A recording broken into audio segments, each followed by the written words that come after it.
Good morning, everybody. Thank you so much for joining us for another episode of Library Talk and Everything Else. I'm your host, DJ JC. Today is Thursday, November 13th, 2025, and I'm so excited that you're here with us. So, we are in the month of November and almost to the halfway point of November. And so, if there is anything that the University Library can do for you to support research that you may be doing, if you need a place to study, if you need a place for a group activity, please come by and see us on the Bronzeville campus, Edinburgh campus, the Harlingen campus. There is a lot that is going on, a lot that's going to be happening within the next couple of weeks. We're going into finals, we're going into research, heavy research. Your research papers might have to be due in a couple of weeks before we leave for the Thanksgiving break or when we come back from the Thanksgiving break. So if there's anything that you need, please come by and see us. We have a wonderful staff at all libraries on campus, and so we await you guys coming by and asking us for help. I have always enjoyed the month of November. It's my birthday month. The weather is changing. We have Thanksgiving on the horizon. We have Christmas on the horizon, the new year. But this has always been a favorite of mine, this season, the fall. Football season is in full gear. My New Orleans Saints are not doing very well, but we're still supporting the team. And things are changing. And things are going to happen very quickly. And then by the time we know it, it's 2026. But one of the things that we also see in November is based on a very tragic event that occurred in 1963, and that is the assassination of President John F. Kennedy here in Dallas. Every November, we have a new conspiracy theory that comes up.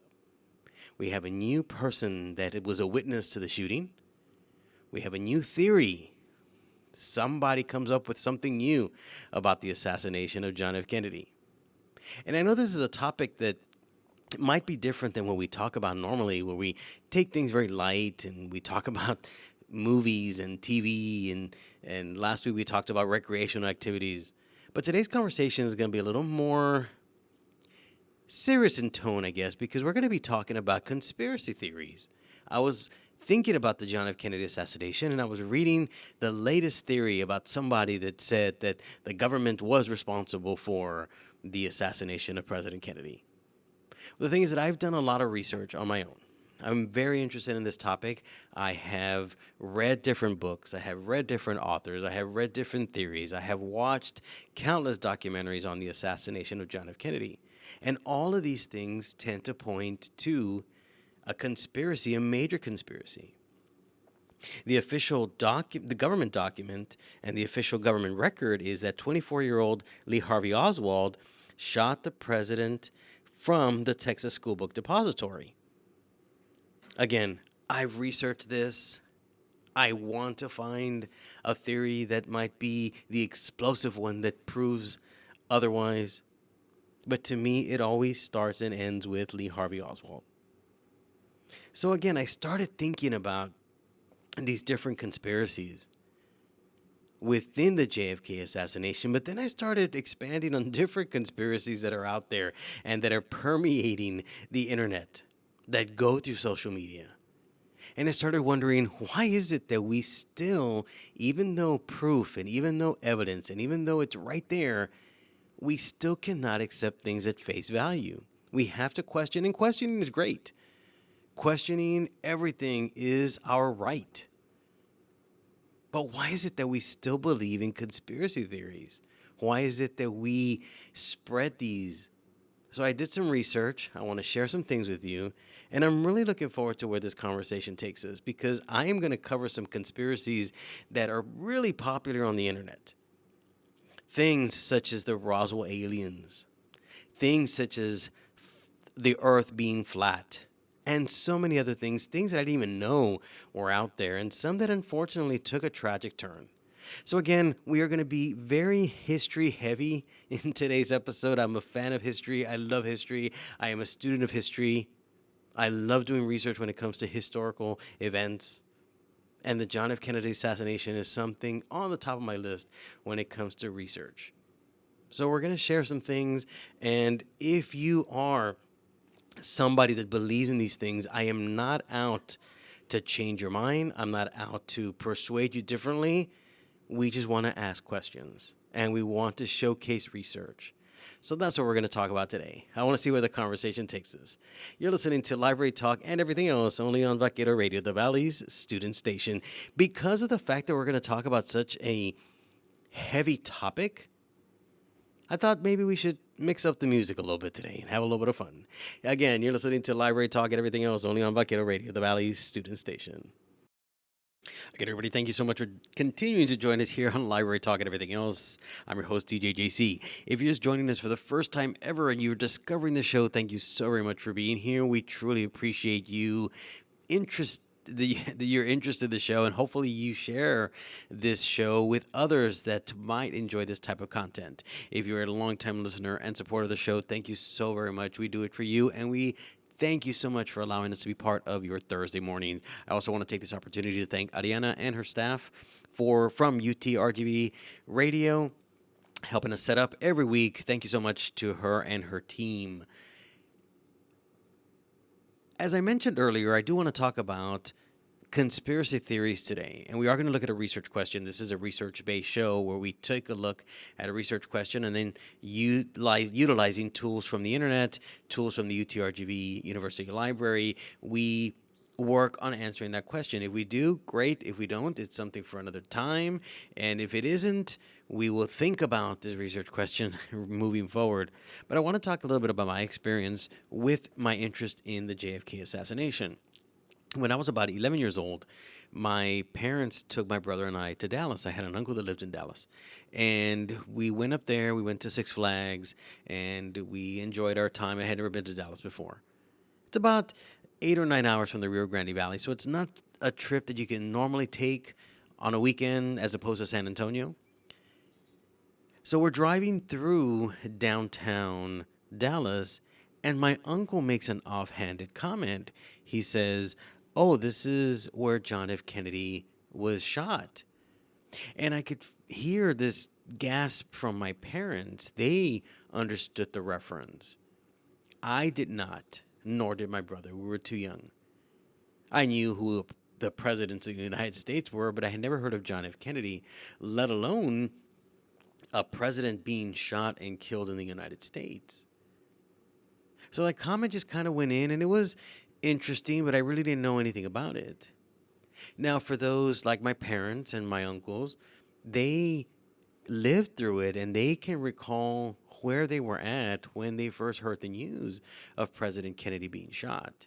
It's similar to those of us in our generation that can remember the September 11th, 2001 attacks. We know exactly where we were at. So for a generation that remembers this is impactful. It happened on November 22nd, 1963, which was a Friday. And my parents remember where they were at. They were in school. They were in elementary when they heard the news. Unbelievable news.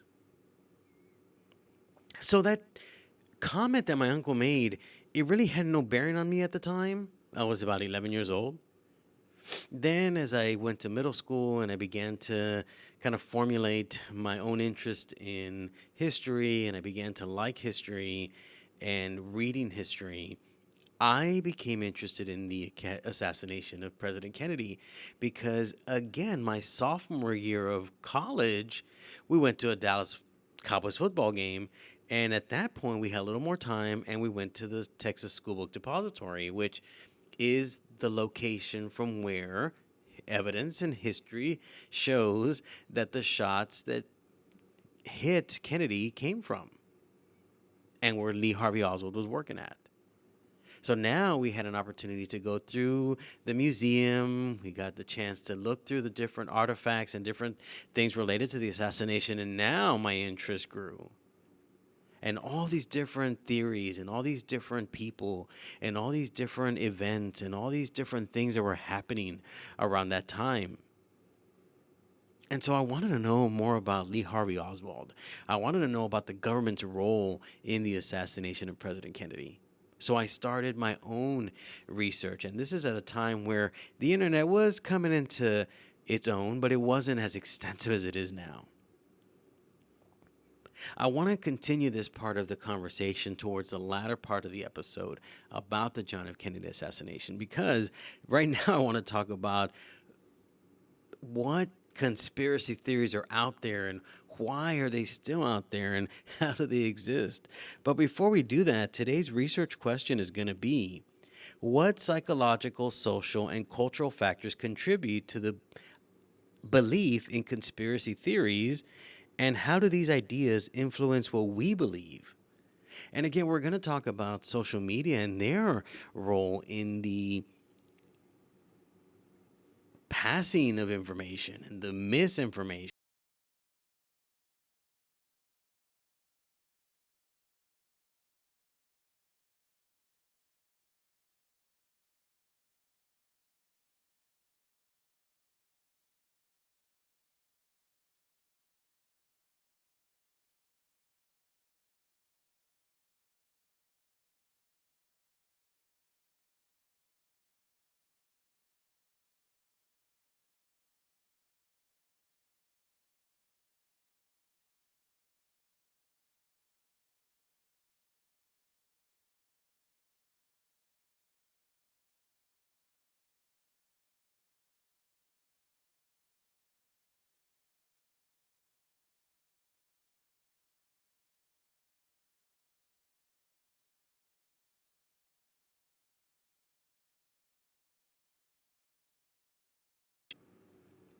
And there's this need for us to know, this sense that we can predict things and now things are in order. And they break things down in an easier way for us to understand. And it fills in those spaces that are unsatisfactory to us as an answer. When the government is telling us one thing, it's easier for us to take a look at it another way and say, no, that's not a satisfactory answer. I have my own theory. And it's about this control and this sense of belonging, because now we can control the narrative of what we believe happened. Even though the evidence is facing us right in on our documents, on the paper, on the literature, it allows us more of a sense of control. And we also form this sense of belonging because as conspiracy theorists, we connect to believers within a like-minded community, and we gravitate towards those people that have that same like-minded attitude. And we create these groups, we create these societies, whether it's on social media, whether it's meeting weekly with some people that believe in certain things.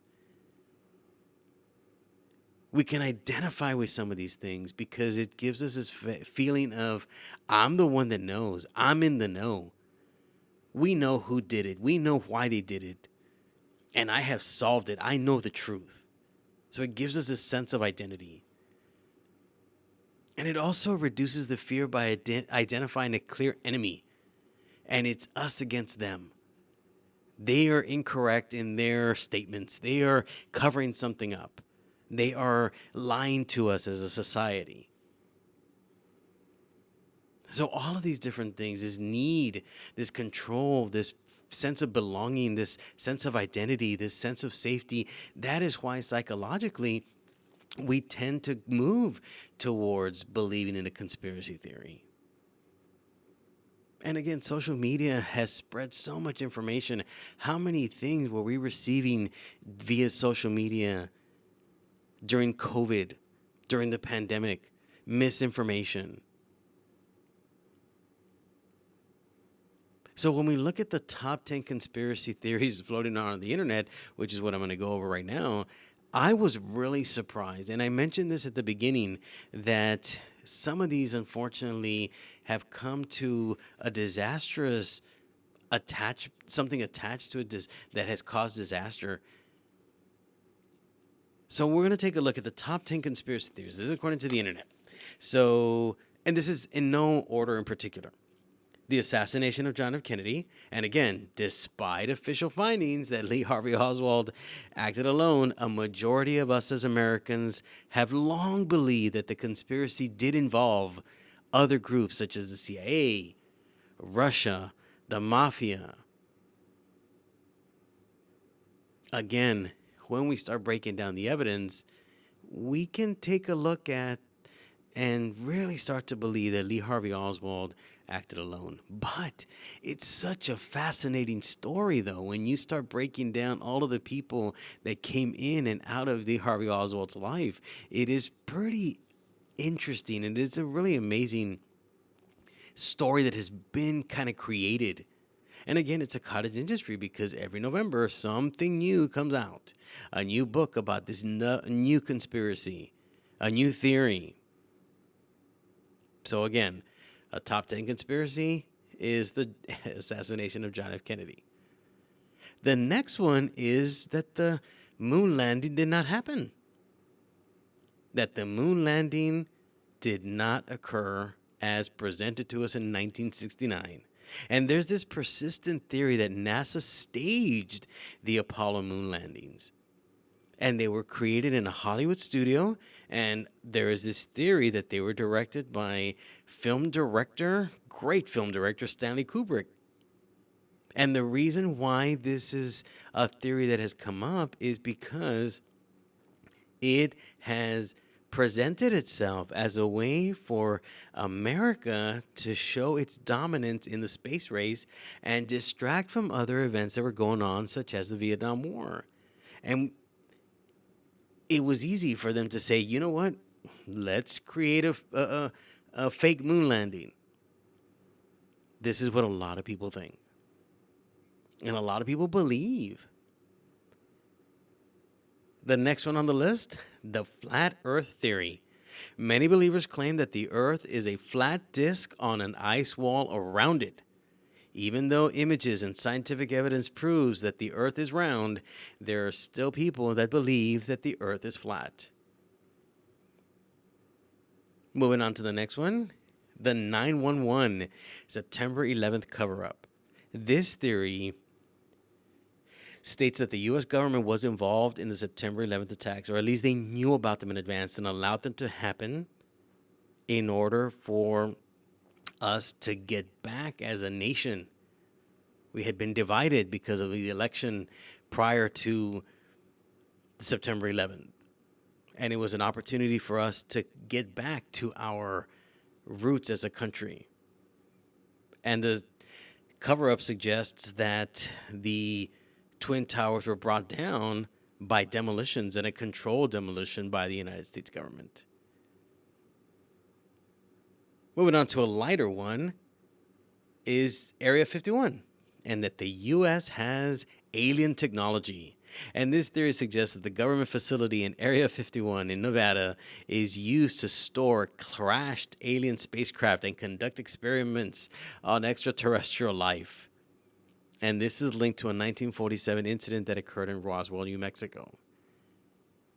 If you start doing your research on this theory and this conspiracy about Area 51 and the aliens, more and more people are moving towards believing that the incident in Roswell was military-based rather than extraterrestrials.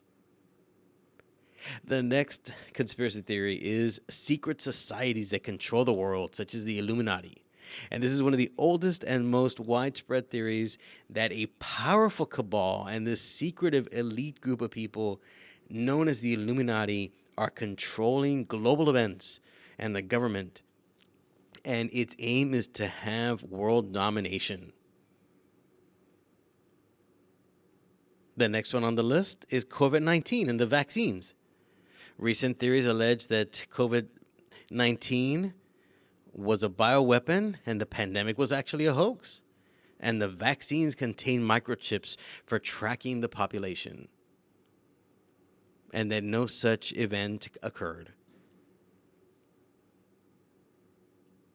The next theory is that the government controls the weather. The government is in control, of the storms, hurricanes, tornadoes, and everything that is destructive within Mother Nature. The next one has been floating around of recent years, and this is that President Barack Obama was not born in the United States. And there were people that were pushing for his birth certificate to be made public. And once it went public, what was the outcry? It is fake. It has been doctored. Again, we go back to the reasons why we believe in conspiracy theories, because we want this sense of identity, this belonging, this control. We know the truth and we don't agree with it. So it's easier for us to make up things to fill in those areas that we don't agree with. Now, I want to share with you one that I did not know anything about. And this is, you can do research on this. This is a conspiracy that, again, has very, very detrimental effects that were associated with it. And I'll read that to you as well. But this conspiracy claims that reptilians are running the world. Yes, reptilians are running the world. So let me read something to you. This is from an online article written for Life Science by Dr. Karen Douglas. The idea that the U.S. government, or perhaps the entire world government, is run by reptilian humanoids is out there. And yet people holding this belief have done real damage. And this is where the detrimental part of what some of these conspiracies do. Again, holding this belief has done real damage. For example, a man who detonated a bomb in downtown Nashville, Tennessee on Christmas Day 2020 had written a friend about his belief that lizard people walked the planet. And these people were disguised as humans. Warner killed himself, damaged 41 buildings, and injured 3 in the bombing. And again, the idea of half lizards, half human beings goes back to 1929. Again, I'm not here to change anybody's mind. If you believe some of these things, if you have these ideas, it is so great for all of us to have our own opinions, and we have a right to those opinions. But when it becomes detrimental to others, and when it gets a little bit to an extreme, that's when we really, really need to take stock of what it is that we are spreading, what we're believing, and what we are kind of sending a message out there. When we come back from the break, we're going to talk about the moon landing and why is it that people don't believe that it actually happened. So again, I know this topic is very history heavy, very history centric, but I am really enjoying sharing what I found as part of the research for this episode. Again, you're listening to Library Talk and everything else only on Vaquero Radio, the Valley's student station. Thank you so much, everybody, for continuing to be part of the show, Library Talk and everything else. A little bit of Karin Leon, La Boda de La Coche to get us going on this Thursday morning. We talked about the top 10 conspiracy theories that are floating around the internet. And I want to take a closer look at 3, including the moon landing, which a lot of people, again, say that it's fake and it was a hoax. And we're going to take a look at the flat earth theory. And then we're going to go into the John F. Kennedy assassination. And there is a reason why I'm going through all of this. And I'll give you the reason at the very end as to why we're talking about this and what I hope to get out of this conversation. But let's take a look real quick at the moon landing and why people claim that it was a hoax. And the idea began in the 1970s. Because there was this mistrust of the government with everything that was going on in Vietnam and the whole Watergate situation. People began to question official narratives and authority. People of that generation felt that they had been burned by the government, so they started to question everything. And I talked about that earlier. It's great for us to question things.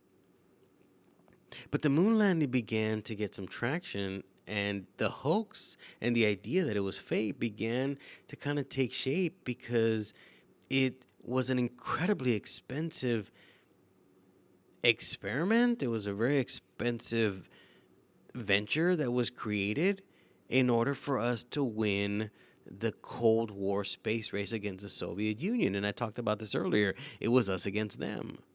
And the idea that it's us against them. And so in 1964, a former technical writer for NASA published a self-book entitled We Never Went to the Moon, America's $30 billion Swindle. And he claims that NASA faked the moon landings, in a television studio. And the astronauts were forced and they feared not to speak out against this. And they were feared that their careers would be abruptly diminished and they would be fired if they mentioned anything about this situation occurring. And again, these are the claims that this writer in 1974 claimed. And he claimed that the moon's radiation and the conditions made the survival to the moon impossible. And he also claimed that the technology did not exist and was unavailable and not ready to take us to the moon. And his book laid the foundation for nearly every moon hoax that came later and all the claims that appeared. If you go into the internet and you type in moon landing hoax, there is a ton of information talking about why we did not go to the moon and the production that it did. But when we start to break things down, we start looking at evidence that proves that the landings were real. We have in our possession over 800 pounds of moon rocks, and they are chemically distinct from Earth rocks. We have mirrors that were left on the moon by the Apollo missions, and they are still used today for laser measurements. There's tracking data from independent observations from around the world, including the Soviet Union. So this was our enemy, yet they have tracking data of us going to the moon. The Apollo landing sites, they still have footprints and the equipment that was left up there. And to really think about it, you'd have to have engineers, scientists, contractors, and all of these people, tens of thousands of people, had to have maintained secrecy for all of these decades. Again, I'm not here to steer you one way or the other, but we need to really evaluate the evidence for and against.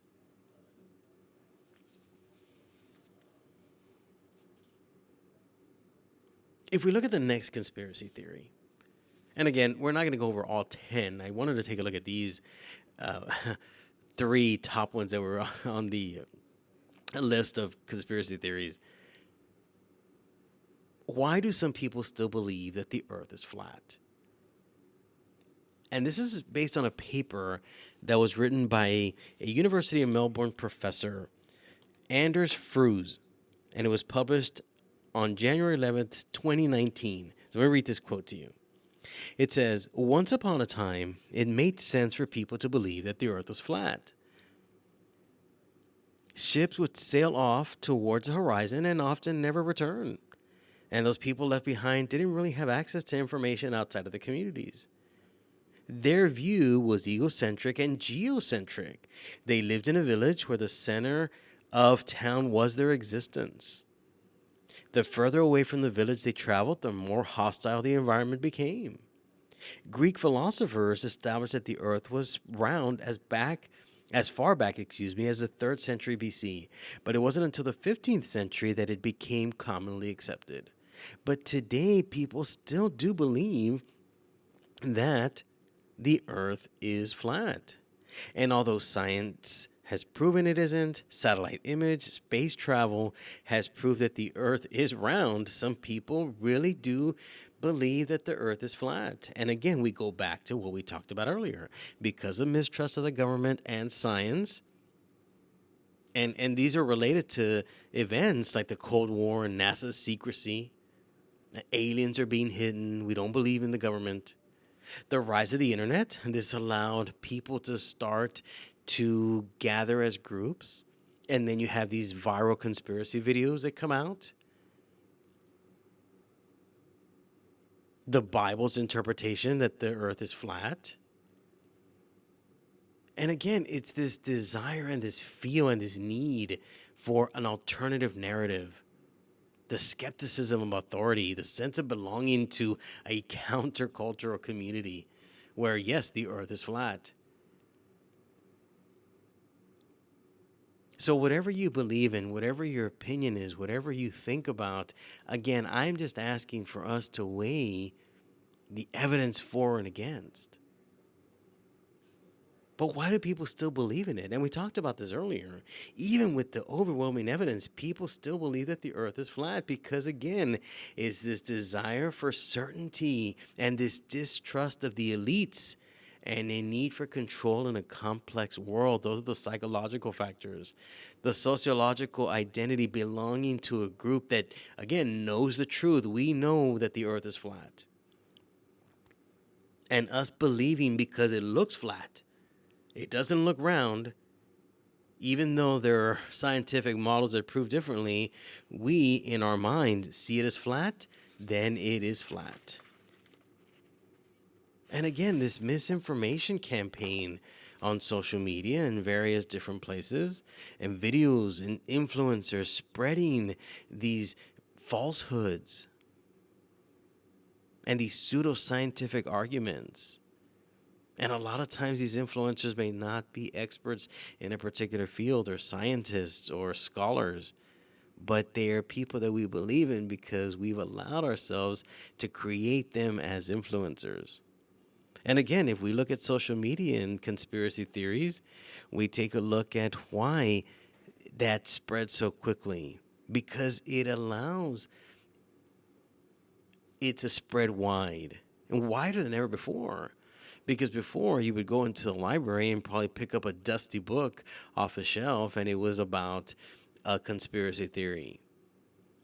Or it was about how there is this theory floating around that the earth is flat or that aliens exist. But again, it was probably through books. But then with the internet, things were allowed to spread faster and wider than ever through social media. And then this idea that these communities, online groups, they strengthened these social bonds, amongst believers. And again, we go back to the distrust. And social media amplifies this anti-establishment sentiment. This idea that it's us against them, and we've been talking about that, and it seems like that's been the theme of the whole show, us against them. And we connect visually and emotionally to some content, and it makes these conspiracies very persuasive. When somebody is very charming and very apt at what they do and can charm us, we start to believe that what they're telling us might be true. They become influencers. And it is hard to debunk some of these things. These falsehoods spread faster than the corrections do. So when there's a correction of something, it seems like it's a little too late. So for all of these reasons, we still believe that all of these different conspiracies. And I know I keep mentioning this, and I really want people to understand that I'm not trying to change anybody's mind. Because if you have formed a community, if you have and are part of a group that believes in these things and knows the truth, then all I ask is that we weigh the evidence. We're going to go to another music break, and then we're going to concentrate on my conspiracy theory of interest, which is the JFK assassination. Thank you so very much. Again, I'm really enjoying my ability and the opportunity to talk about these different conspiracies because of the research that we've conducted in order for this episode. Again, you're listening to Library Talk and everything else only on Vaquero Radio, the Valley's student station. Thank you so much, everybody. I cannot believe how fast time goes by when we're doing this show. And so thank you so much for being with us. Thank you so much for, again, allowing us to be part of your Thursday morning. Okay, here's where we're going to get really, really history centric and history heavy, because this is a topic that has interested me for so long, and I've done so much research. Excuse me, so many research. I've done so much research on this topic. I've read different books, watched different documentaries, read different scholarly articles from different scholars and different researchers, and so I want to talk about the steps taken by Lee Harvey Oswald to end up in the school book depository on that Friday, November 22nd, 1963. Because a lot of people argue that the government placed him there. It was the government that set him up there. It was the CIA that set him up to work there at the Texas School Book Depository and made him, you know, gave him the opportunity and the means to assassinate President Kennedy. But then when we start looking at the steps that happened and what happened in Lee Harvey Oswald's life leading up to that, then it kind of changes the narrative a little bit. So I'm going to go into sort of a detailed explanation of the ending of Lee Harvey Oswald and leading to him being in the school book depository. And again, I will tell you at the very end why I went through this process and why we were having this conversation.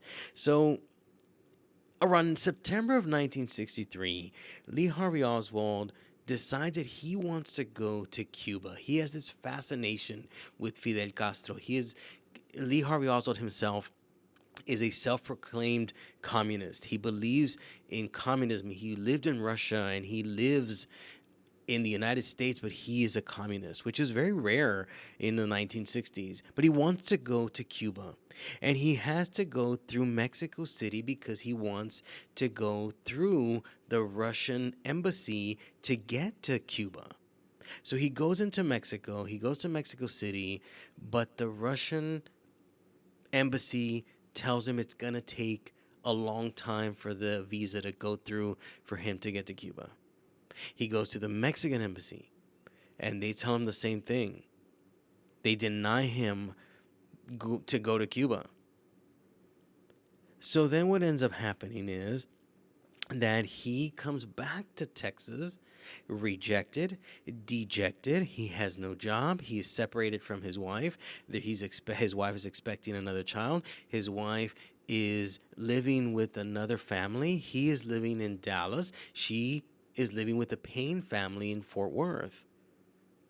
So he comes back to Dallas in early October 1963, and Marina Oswald, who is Lee Harvey Oswald's wife at the time, and again, she's expecting a child, she tells her family that she's staying with, Ruth Payne, she tells her that Lee Harvey Oswald has returned, but he has no job. And that he's having trouble finding work. He has no education. His resources are limited. So one of the neighbors, a lady by the name of Linnie Mae Randall, she mentions of a possible opening at the Texas School Book Depository where her brother, Wesley Frazier, who has just graduated from high school and has just started working there, might know that the job is available. So Ruth Payne calls the Texas School Book Depository and speaks to the supervisor, a man by the name of Roy Truly. Roy Truly interviews Oswald, and he begins working there. So the reason I'm bringing this up is because for those people that believe that a conspiracy by the government, by the CIA, to place Oswald in the Texas School Book Depository, to be the shooter, to be the one to take the blame, to be the one to do the assassination, if you start breaking this down, these are normal people that had nothing to do with the government. People such as Linnie Mae Randall, Wesley Frazier, Ruth Payne, and Roy Truly. Those are the people that together worked, again, not part of the government, but they were just looking out for somebody to work.